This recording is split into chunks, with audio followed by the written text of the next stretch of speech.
there, cover the cut used by Blocks the layup attempt. That's big time by Giannis. Lakers regain the lead.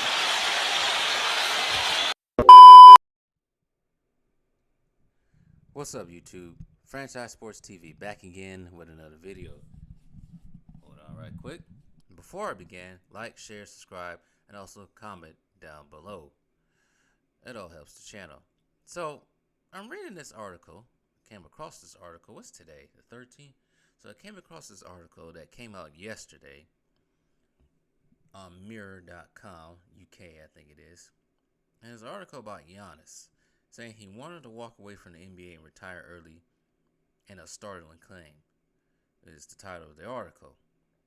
As we all know, Giannis is one of the basketball's biggest stars in the game, but he wanted to leave after the 2020 season, or the bubble season.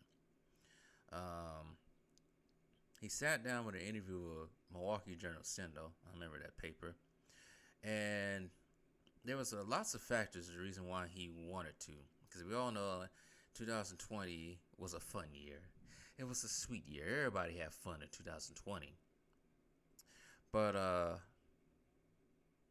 as we all know, the NBA season was affected by that fun. And Giannis was considering hanging it up for good. He said, it's quoted, "It's hard, it's not easy. In 2020, I was ready to walk away from the game. I had that conversation, yes, with the front office." Keep in mind, he was only 25 going on 26.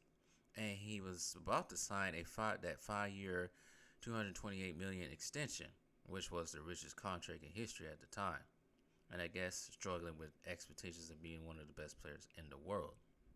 And this is what he also says. He said, "If something doesn't make me happy, I don't do it. I don't want to do it," he added. "I'm just going to stay home, stay with my kids, stay with my family, try to be happy. I don't care." And this was right. When I signed the largest contract in history, and very normally everybody's looking at me like I was crazy.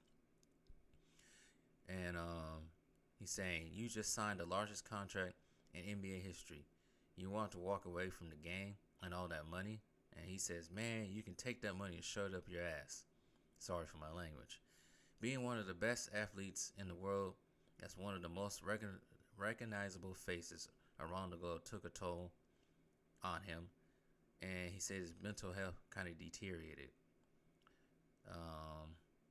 So this is what he did. He eventually decided to visit a therapist while also seeking inspiration from fellow sports stars. He gave it a chance. He started talking to his therapist.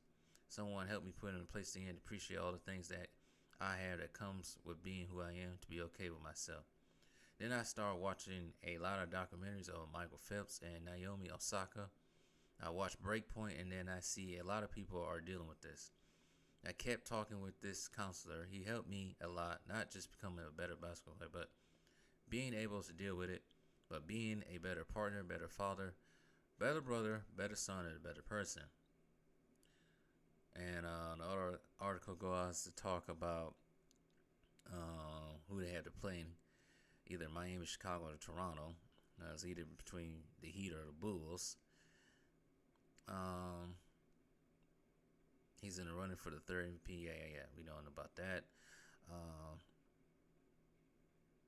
And he says, "I'm very proud that I'm able to play at an MVP level because that means I'm making my team very successful. That's the goal," meaning the MVP. "Do I wish to get one more? 100%. The goal is to play at an MVP level. Now I can play at an MVP level and never be blessed with another MVP. I really believe from the bottom of my heart that eventually I'll get another one. Until then, I'm trying to get that second ring." So, in the gist of that article, for one, he's more worried about getting a second ring than getting the individual accomplishment. Two, I think the pressures, what was going on at the time, not being able to win after being the number one seed twice in 2 years and bowing out early, I think that got to him. I think he kind of saw it when he walked out on Malika Andrews, which I'll talk about her in a different video later on Patreon. But I just think a whole bunch of things just got into it. But it's easily understandable for people, wherever, don't even have to come with sports. Do whatever you trying to progress and become great in or trying to accomplish. It always happens. You're going to have these times where you doubt yourself. Uh, times when you doubt yourself and second guess things. And sometimes it's probably always good to talk to somebody else and try to revive your focus and keep on pushing. See, that's the difference between someone like Giannis and someone like Ben Simmons and Zion. I'm going to talk about Zion in a different video. That's the difference between that. But he talked to somebody. He got a little inspiration and refueled his focus.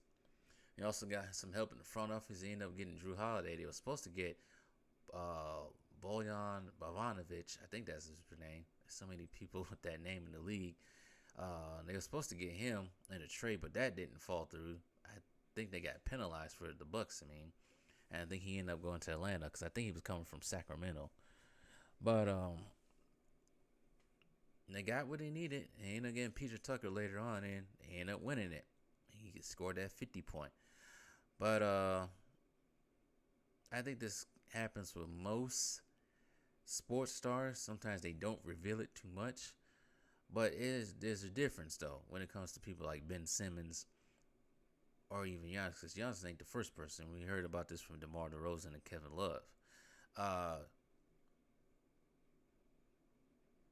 It's not about giving up. It's about getting hit in the face and picking yourself up. Sometimes it's easy to give up,